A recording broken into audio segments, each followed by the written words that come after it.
Welcome back, everyone, to another episode of Macros, Muscle, and Manifestation. I'm having a fangirl moment here because Hannah Diendorfer is here, and I have been following her for a long time. She is a magical fairy unicorn online coach, has the best IG bio you'll ever see. She's a powerhouse at creating safe containers for healing and supporting health and fitness coaches to grow their business while also becoming better human beings in the process. Her human-first, holistic approach to business is built on a foundation of overcoming her past struggles with anorexia, depression, anxiety, and abuse. She has done an amazing job turning her mess into her magic and her message. So, everybody, I'm super stoked for you to meet Hannah. Thank you for being here. Yay. Thank you so much for having me, Caroline. Is that how I pronounce your name? Caroline. Yes, Yeah. Caroline. Thank you for asking. Yes, I did not respond to Carolyn, I'm FYI. told. I don't know. I think it's just good manners to ask, Yes, appreciate Yes. it. And I So, also, for someone who has good manners, I will just warn your audience that I like to curse as well. oh, If me that's too. okay. Yes. Okay, great. Do not hold back, please. Okay, well, perfect. Just wanted to just warn you about what's to come for my Awesome. We'll sale get now. that little E by the episode, maybe. No, let's dig into it. So I really I've heard a little bit about your backstory just because you are so open and vulnerable on social media, but I would love for you to just dig as deep into your history as you want. And how did you get to where you are now, being a successful business coach? All right. Buckle up Yes, for let's do this it. the story of my life so far. Man, what I love the most about telling my story is that every time I tell it, it's always a little bit different. There's always something different that comes out. There's always something different that feels important to emphasize. So, if you've heard this before, this will be a different telling, I'm sure, than any other time that you've heard. So, I grew up in a very, very small town in Michigan. I am the oldest of three. My parents are wonderful human beings, and my younger siblings are also so badass. They're so great. And I had a relatively normal childhood up until about 12. And by normal, I'm saying that we had enough money. Both my parents were teachers. I lived in a very just normal town where nothing bad happened. And when I was 12 years old, my family went on a trip to Germany, which was super unusual because we just didn't have a lot of money to travel. This was like a crazy trip that my grandma paid for with all of her retirement money. And she's like, "Oh, I'm going to not, you don't get anything after I die, but you all get to go on this trip with us." And on this vacation, very National Lampoon vacation style trip, my dad just started acting really, really strange. Like he was staying up all night playing cards. He started yelling at people in restaurants, demanding things. Was spending a lot of money on credit cards that I know we didn't have. And I was starting to get anxious and asking him questions about it. And he told me that we had millions of dollars and not to worry about it. And so this was mildly alarming.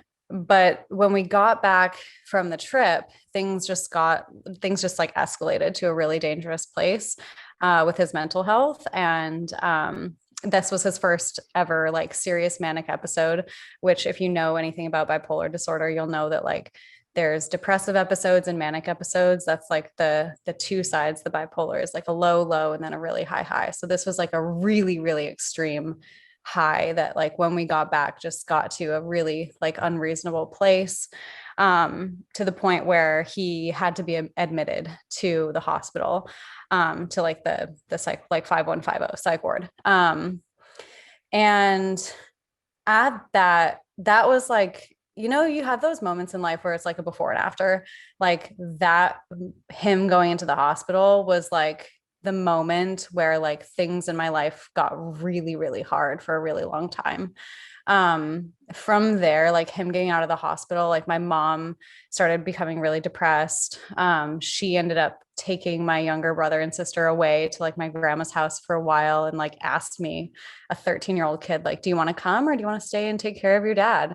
And like you're gonna ask that of a 13-year-old? Of course I'm gonna stay with this poor person. Like he's sick. And so I took care of him for a while, driving him to doctor's appointments when I'm like 13 years old, like What? hoping that I don't get pulled over by the cops. I remember him telling me, we were like driving in the car, and I remember him telling me, like, if they pull you over, just tell them that your dad has to go to the hospital and they won't arrest you. They won't take you to jail or anything. You won't get in trouble. So, That's but immense like, pressure yeah, though. yeah, dude, it was a lot. And then like when my mom came back, even then, like I was taking on quite a lot of responsibility in caring for my younger brother and sister and my mom. And that was that went on for a few years of like this kind of up and down, like, and it was so kept secret from like everything else in my life too. Like we presented outwardly to like this very small town where everyone gossips as like everything's kind of fine,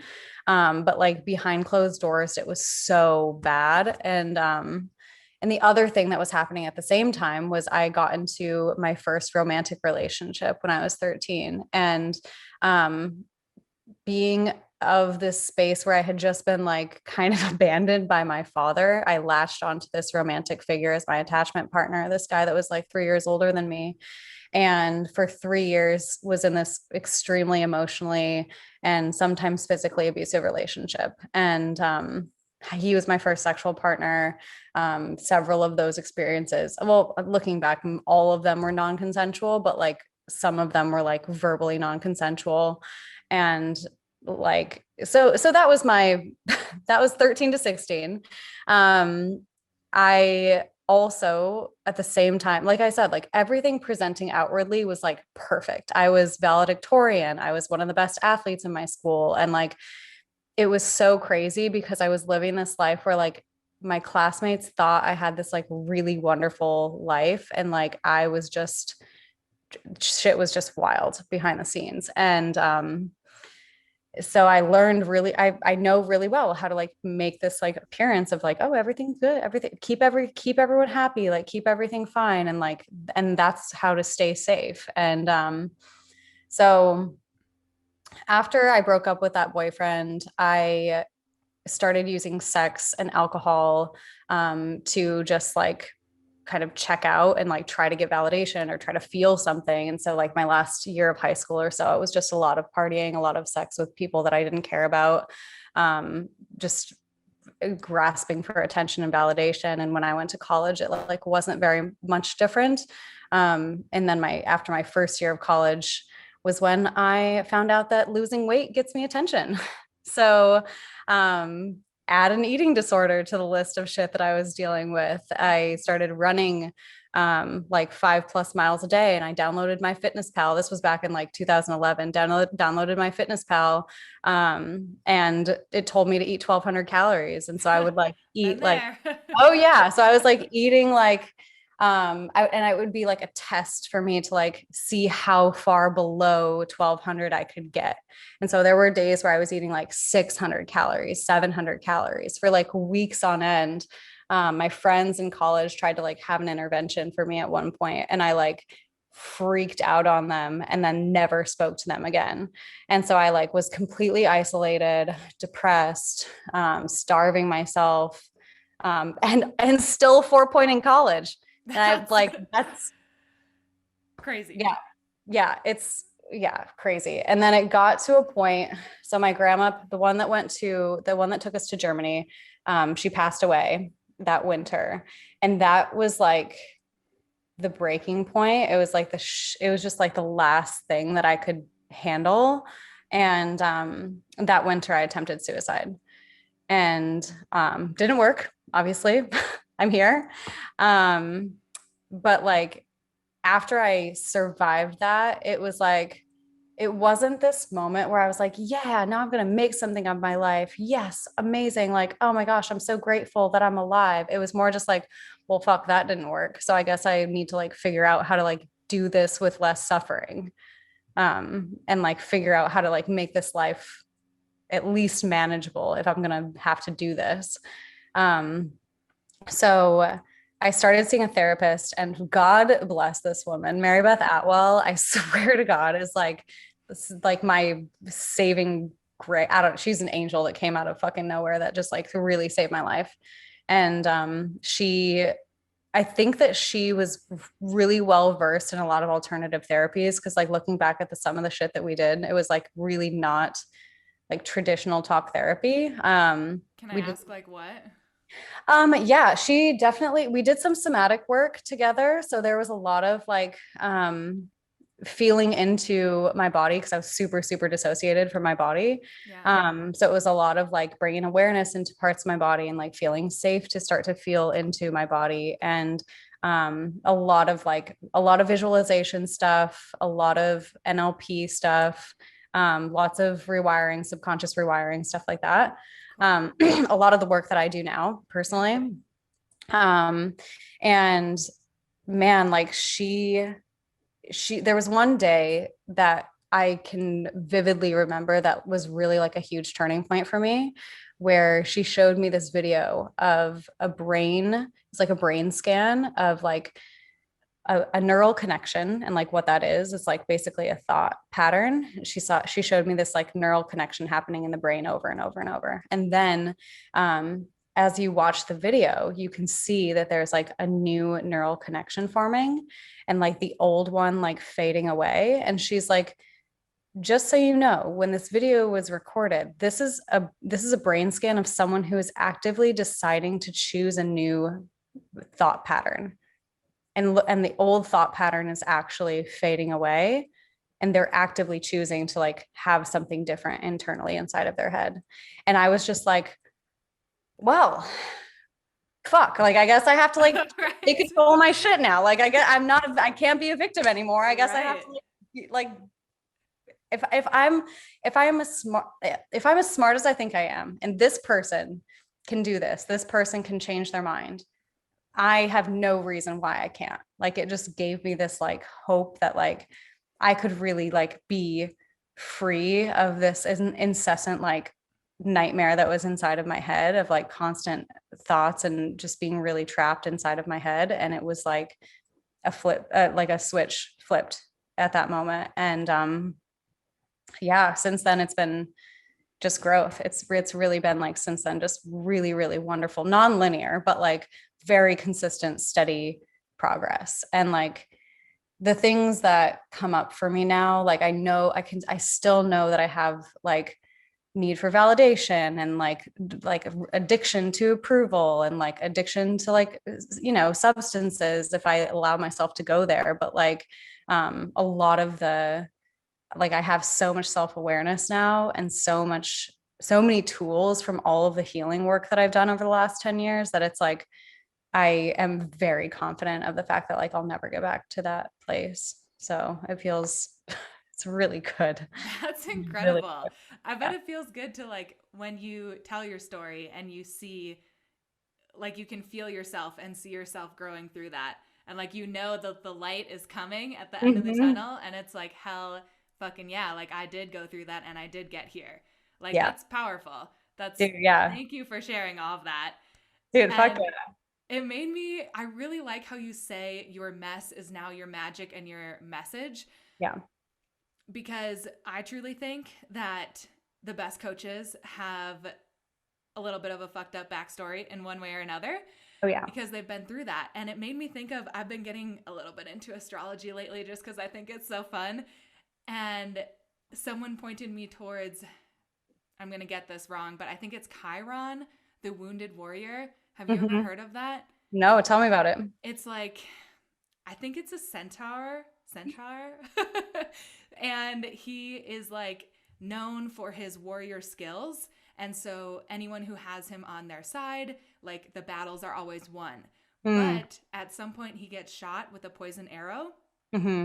but he can't die because he's immortal. but he's forever wounded because of that poison arrow. So it's like he can only help teach via his wound, via his war wounds. And that's what allows him to like his pain helps him become the best version of like a teacher and a warrior teacher that he can be. And so like listening to your story and knowing your background a little bit, I was like, she is fully living that mess is your message. And like, how do you feel like that plays into your business and how you kind of craft your own coaching? Well, first of all, I love that little mythology piece that you just added. I'm not gonna lie, I did like a little like Google search while you were doing that, and I like found who you're talking about, the myth of Chiron, the Okay, wounded you can healer. probably say it way better then. The wounded healer. No, you got it super. Yes. You Oh, were good, totally good. right. Okay. There's a little quote in it that like stood out to me. That's in this is actually these are actually like the words of Rumi. Do you know Rumi, Oh, yes. the poet? There's like a little like piece to it at the end where it goes like, "Don't turn your head, keep looking at the bandaged place. That's where the light enters you."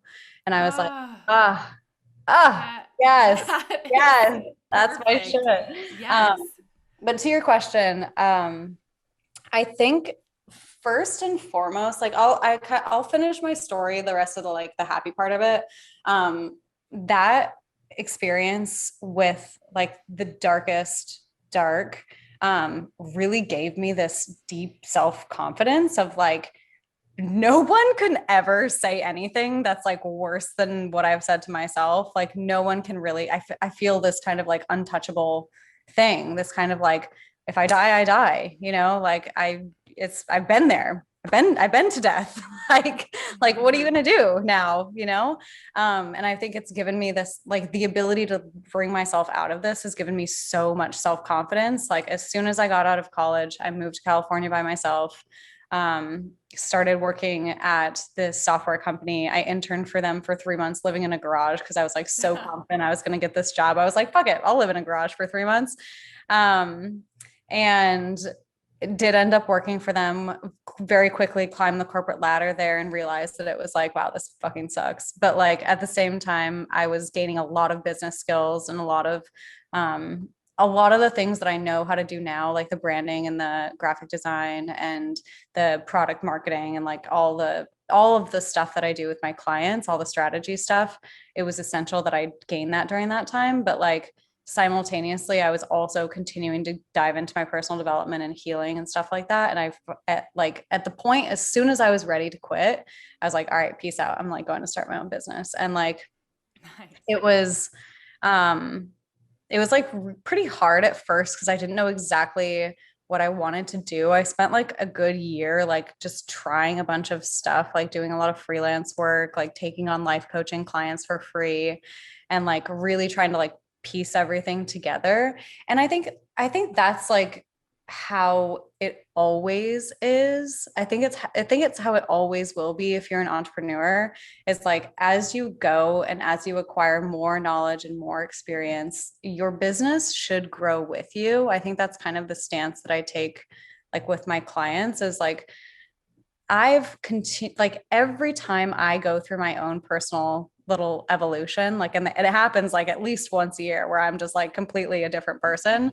My business changes with me too. Um, and I think that like the more integrated I get in my healing tools, that also is like creating more opportunity for me to serve. And I think that's really how this has played into what I'm doing now is like every time I go through a trauma, every time I integrate a lesson, every time I go through some hard shit, like even when it's small, whether it's small or big, I am always taking it on from a stance of like, okay, I am mapping this experience that I'm going through right now because I know there is someone out there that needs this map that I have. Someone out there is going to go through this thing. They're going to come up against it and they're going to have no fucking idea what to do. And I've been through it and I'm going to give them that map.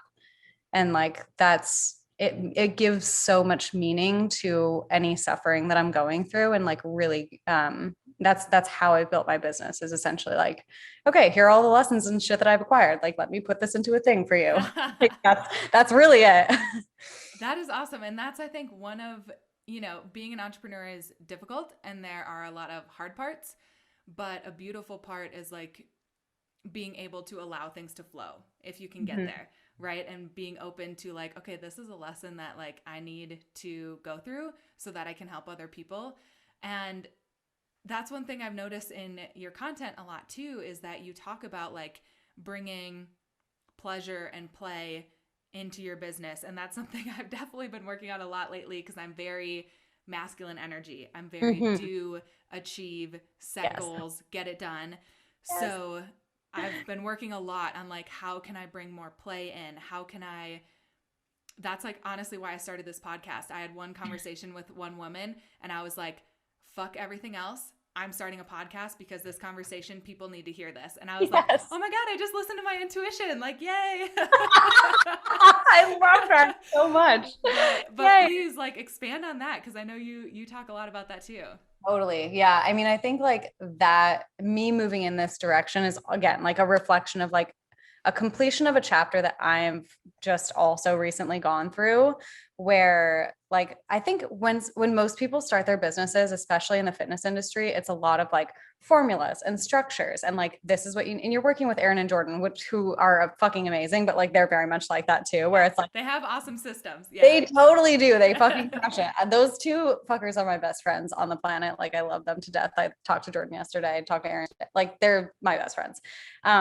So like they're masters at the masculine. They're very, very good at systems, organizations, creating containers, making sure that you're like on your shit, working hard. And there's a lot of that in the fitness industry too. So like for you as a woman in the fitness industry, this is what I see all the time. It's like you are working all the time on your business.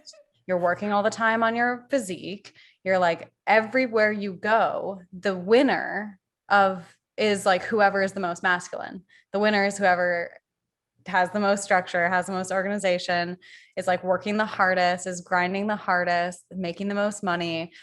But like what's missing in that is like if you're a woman specifically, you get to a place where you're like, this kind of sucks.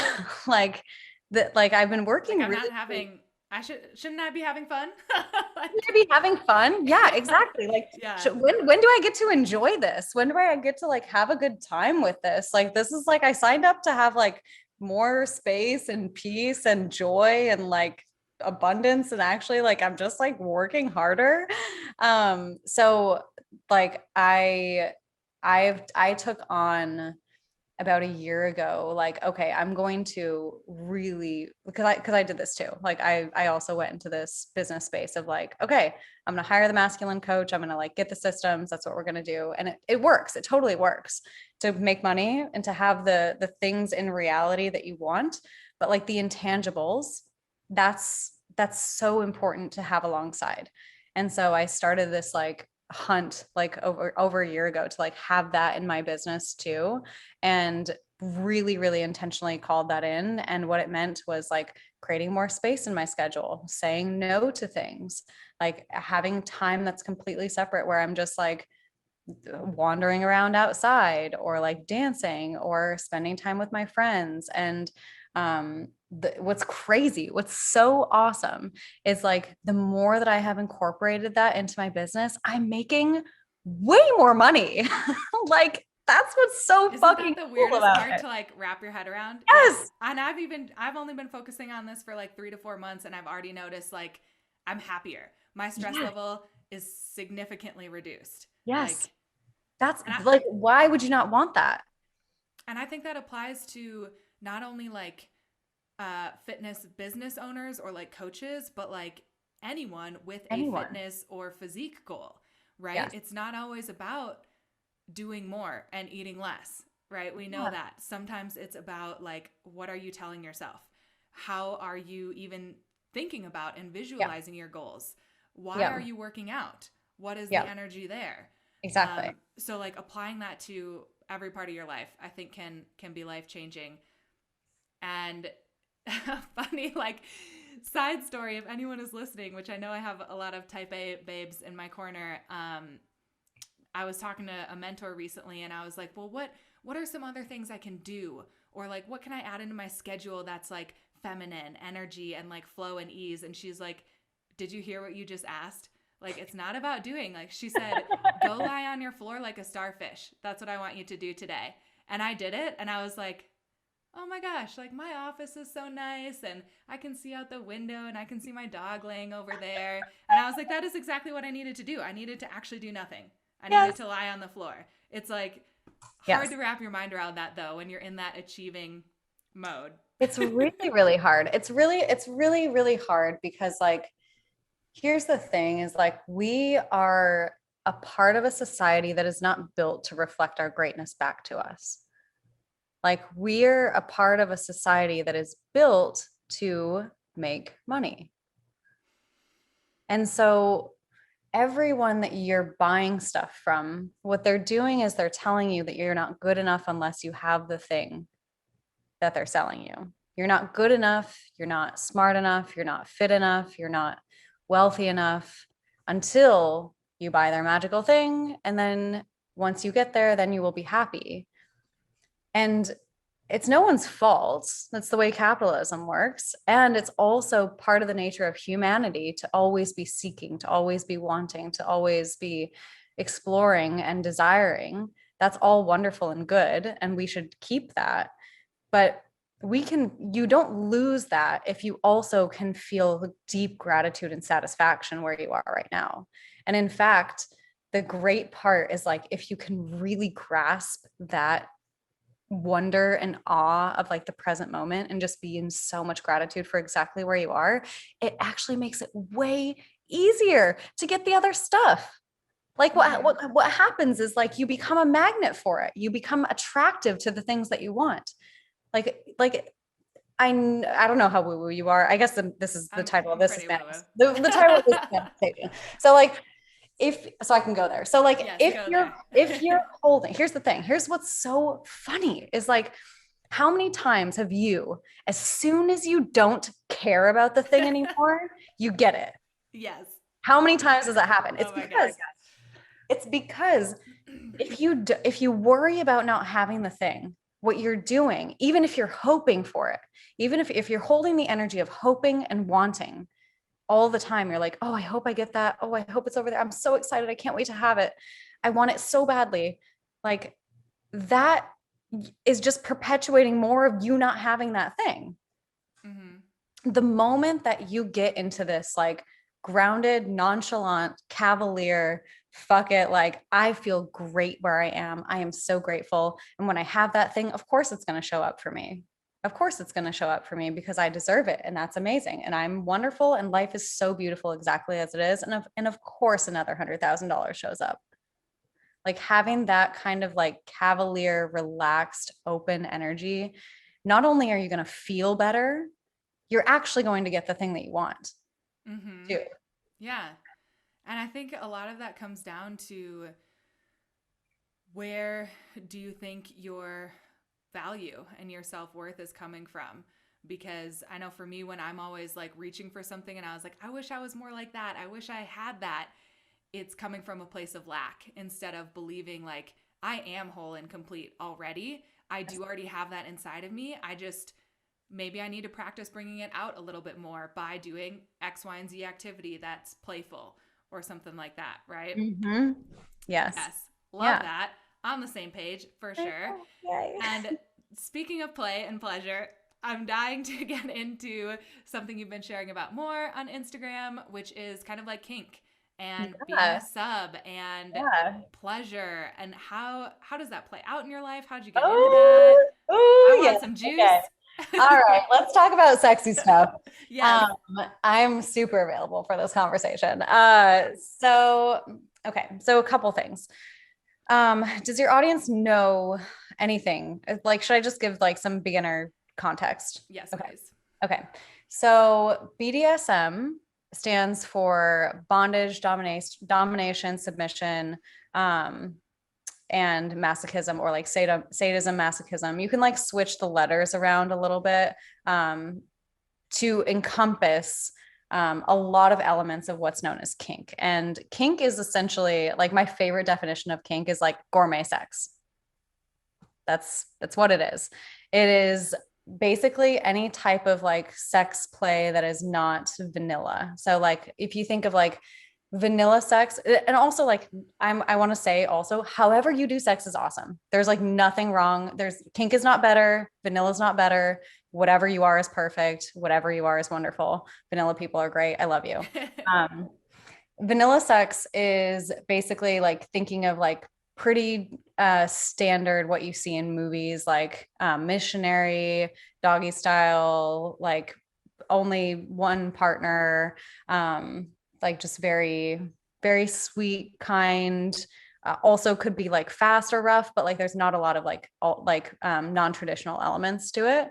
Um, Whereas kink can range from anything from like getting tied up with ropes to handcuffs to impact play, which is like using like paddles or whips or like anything that's kind of like creating pain. You can play with pain. You can play with my personal favorite, which is like power play. So like there's like a psychological element to it, like a psychological power exchange.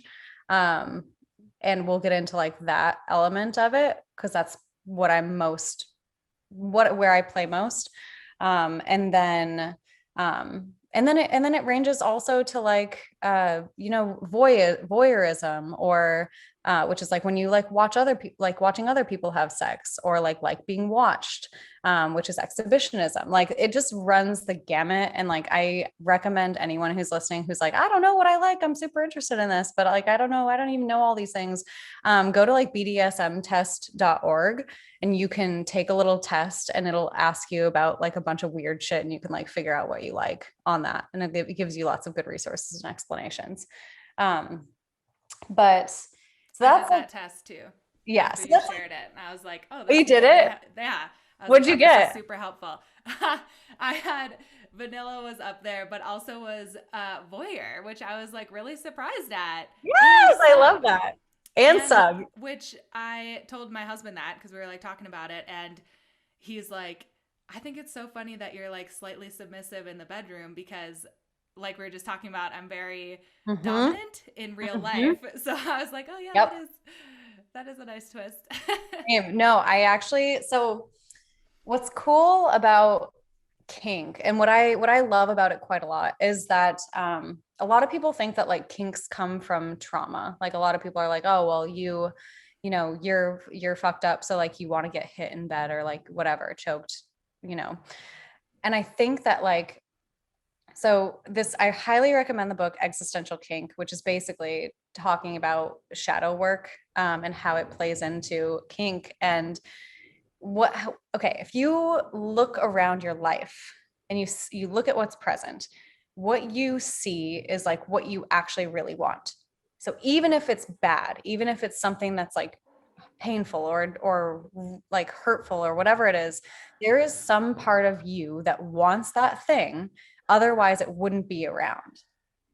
And it's hard to get if you like are having things happen that you don't like, but your subconscious mind is significantly more powerful than your conscious mind. And so our subconscious mind is generating most of our reality and bringing us towards the things that will fulfill our subconscious desires.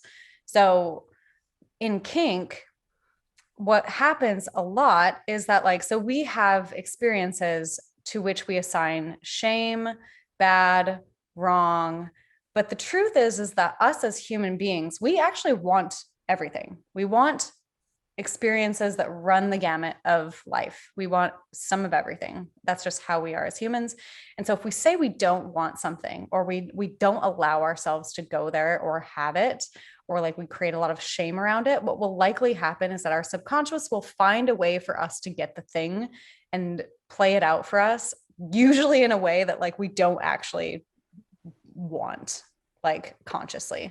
So Mm-hmm. with kink, what's cool is that like it gives you the freedom to say, my subconscious probably wants an experience where I am degraded, or maybe it wants an experience where I am weak or helpless, or for a lot of women who are like very dominant in their life, that our subconscious is like, oh, I also want to be submissive. or I also want to be a baby, or I also want to be helpless, or I also want to be a little girl getting taken care of. And so within the realm of kink, or you can take these experiences that are like potentially negative or harmful for you, like for me, like being slut shamed. Like I can turn that subconscious like feeling of shame at being a slut and actually associate it with something that's pleasurable. And by bringing it into the light, I'm not going to then play out this subconscious need to feel bad in another realm of my life, which could potentially like derail my life. So like within kink, that gives you a safe space to play out these kind of like darker desires, or not even dark, just like subconscious desires that would otherwise remain in the shadows and then be potentially pulled out in other aspects of your life that could be potentially harmful for you. I've So, never thought about it kind of as like a shadow work type of exercise, but that makes a lot of sense because I know I do that in other areas of my life, like, oh, how can I pay attention to this part of me that's, coming out in a way that's harming my relationship? How can I like take care of that part? yes. So, yeah, that's a really beautiful way to look at it. And what what have you noticed like as you've started exploring this? Like how has it affected your maybe daily life, maybe business life? Yeah. So the biggest thing for me, there's two things. One, I have felt so much more confident about myself because That's I, awesome. dude, it's honestly, it's incredible because I can reclaim my desire for these things that I would have never allowed myself to have, and actually say like, actually, I want this experience. I would like to opt into this experience instead of being powerless to it, or instead of being a victim to it, and saying like, yeah, I would like to have, I would like to be put in a cage. I would like to be told that I'm disgusting. I would like to be told that I'm worthless, and reclaim my power over those experiences instead of having them be something that I'm like being forced to do, or being a victim to, or like not actively choosing. And that's given me so much power and control of my life, and feeling like I'm an active participant in whatever I'm choosing. Also, like just feeling super hot is like a great thing. Like, That's like like why I got into my pole dancing fitness yes, stuff is because I was like, oh, I just feel it's fun to like put on sexy clothes and just like yes, stripper heels and dance in a yes. mirror. Like that lights up a part of me that nothing else does. Totally. There's like something that you get out of being this like express sexual being. And like Mm-hmm. it is part of everyone. And if you're not expressing that, or you don't feel safe to, or you don't know how to, it's for me, for a long time, I just like didn't know how. Mm-hmm. And I think most people don't ever really get any good sex education. So like, how would you know? Good point. Um, so like, and the other thing too is because I play so much in the realm of like the dominant submissive space of like being a sub, being a submissive, um, it's given me this ability to like relax and surrender and trust and be safe and be held and cared for, and like really allow myself to relax, and feel safe in sex in a way that like I never really ever thought was possible. And that ability to trust and surrender is like the universe is my dom. Like the universe is my daddy at the end of the day. I Like, love that. like daddy dom universe, like fucking got me. He's going to take care of me. He's going to, give me everything that I need. Anything that I need, I can ask, and he's going to give it to me, and he's going to make sure, and I'm going to just like serve. And all I need to do is show up and be myself, and he's going to fucking take care of me. And like, that's like having that in a microcosm, in sex, and then knowing that like, law of correspondence, like as within, so without, like having that there, knowing that like, if I have this in one area, it applies everywhere else. It's like, oh, now I actually don't have to worry about money. I actually don't have to worry about my relationships, or like what's going to happen in the future. I'm held, I'm fully supported. And that's Well, been and so great. yeah, and I don't know much about the BDSM space, but there is some like I don't know if ground rules is the correct term, but you have like a lot of communication with your partner or partners, right? So Yes. you're also like practicing creating a safe space, which is important in coaching 100%, right? The coaching client relationship needs to be a safe space. So Yes. I can assume that maybe like transfers. Oh, 1,000%. Like Yeah. the lessons that I've received around communication and consent and creating safe containers from that space, specifically from BDSM, are unreal.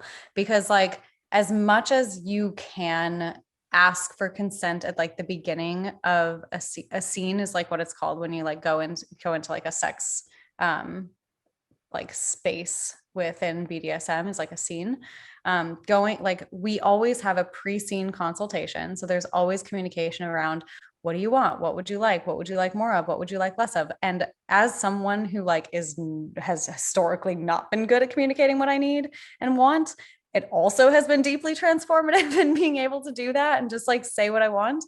But then like there's check-ins, there's safe words, there's all of these rules and structures that are in place to ensure that like no matter what, the person that is holding power in the space is doing so responsibly and always making sure at every turn, at every opportunity that the person who is being allowed to receive can relax, can be fully held, can be fully supported, and like making sure verbally, making sure non-verbally, like there's so many ways that like creating safe containers in sex translates to coaching directly, for sure.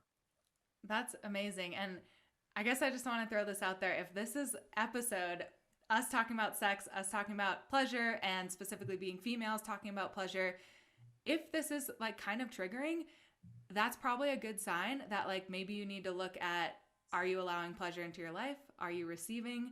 Because I know a couple years back, I listened to a podcast and the host was talking about like how orgasms are good for your health, how they're good for hormone health, and you should have more orgasms. And I remember at the time I was like, this is like crazy because so much of my life I went without that because Mhm. like you said, nobody educates truly on like sex or pleasure.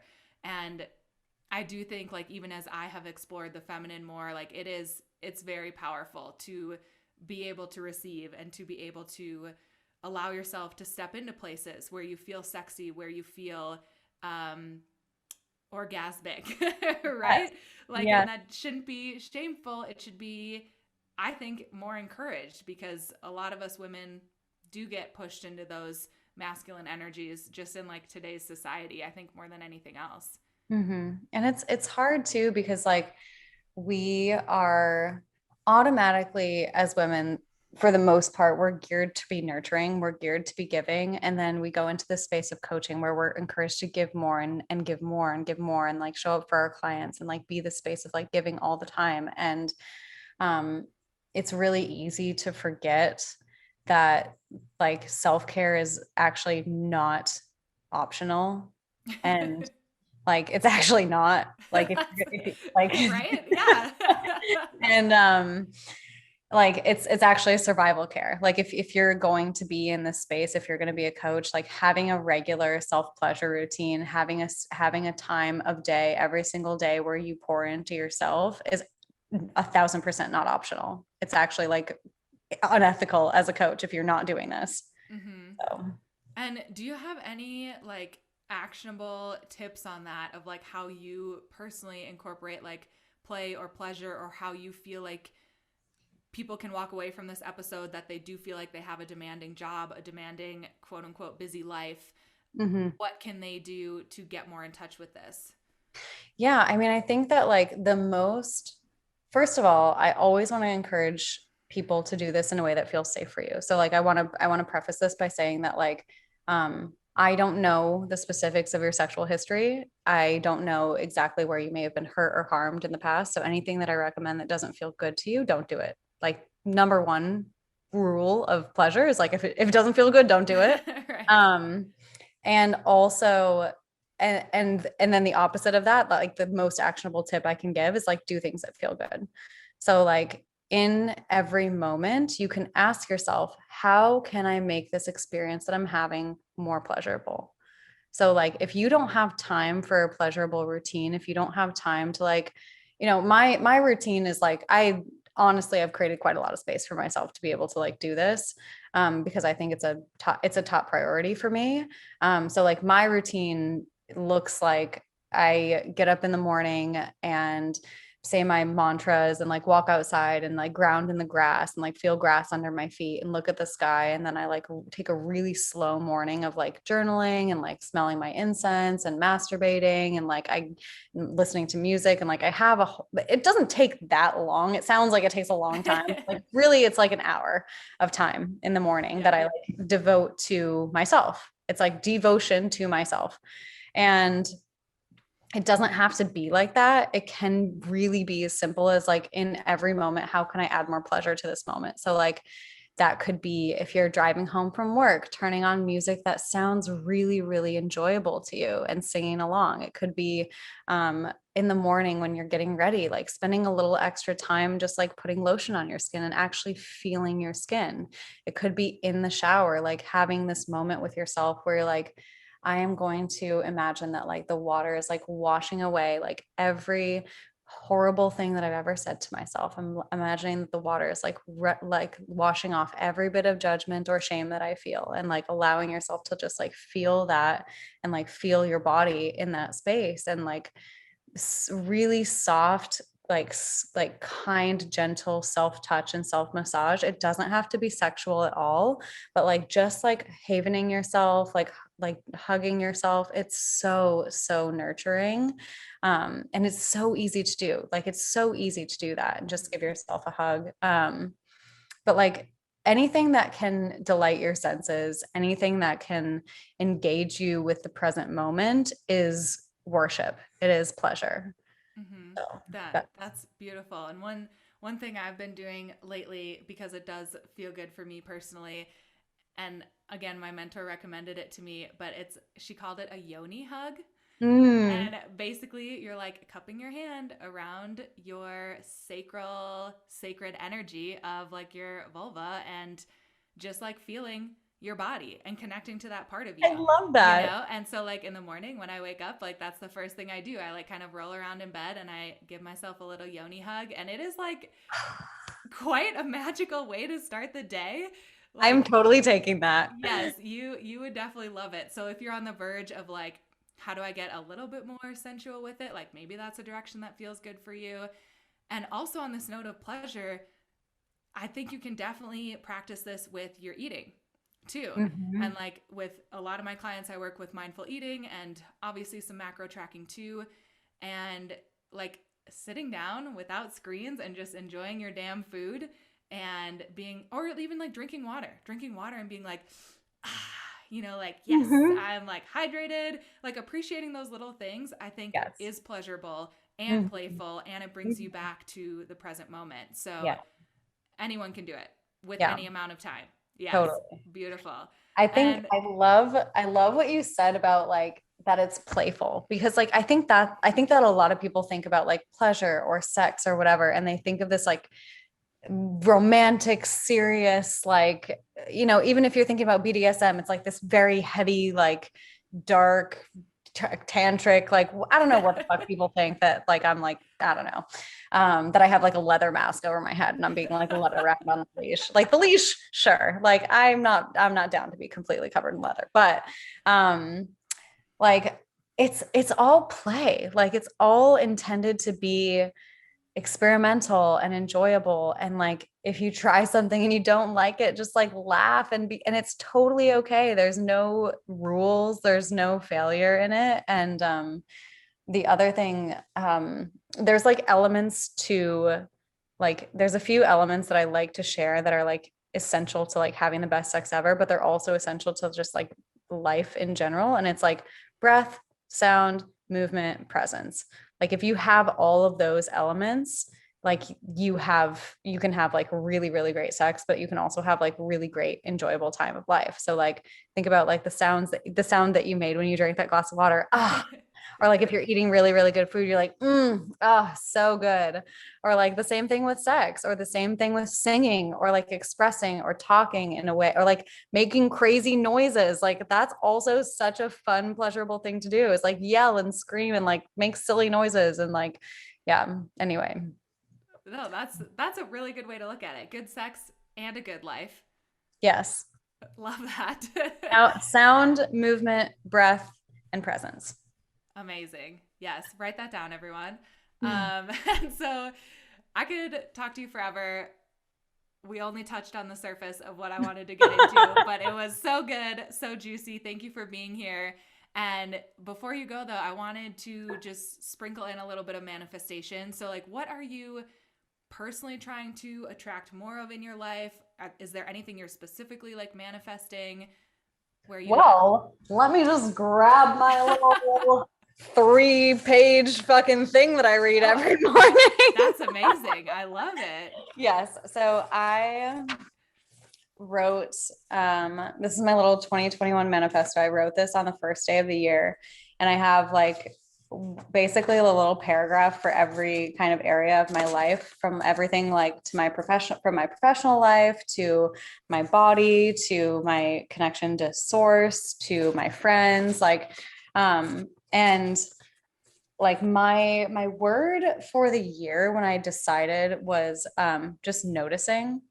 And I think that like the thing that I'm calling in more than anything is just awareness, discernment, openness, and like really just really seeing things for what they are. And I mean, in addition to like all the other wonderful things that I have listed there, it really is just a deeper presence, deeper worship, deeper connection to myself, and that noticing of myself and others.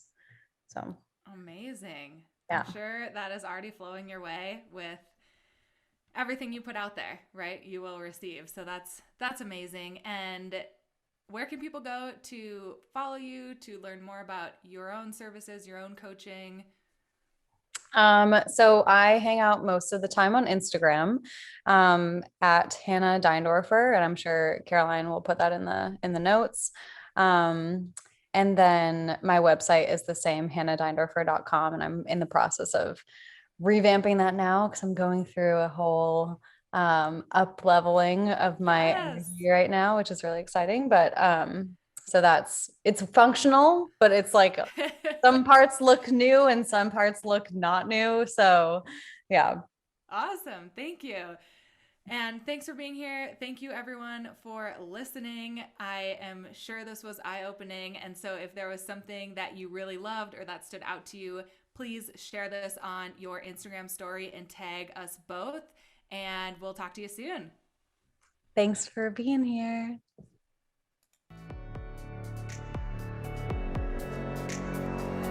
Do you feel energized and refreshed now? I hope this episode gave you a little boost to get out there and start manifesting your fittest, healthiest life. If you loved it, please help me out by writing a review and sharing this episode to your story. And seriously, just thank you so much for being here. For daily updates of what I've got going on and to connect further, be sure to follow me on Instagram and head over to ccowellness.com to learn more about my one-on-one coaching and find additional resources there, including my Goddess's Guide to Macros ebook, plus a few freebies.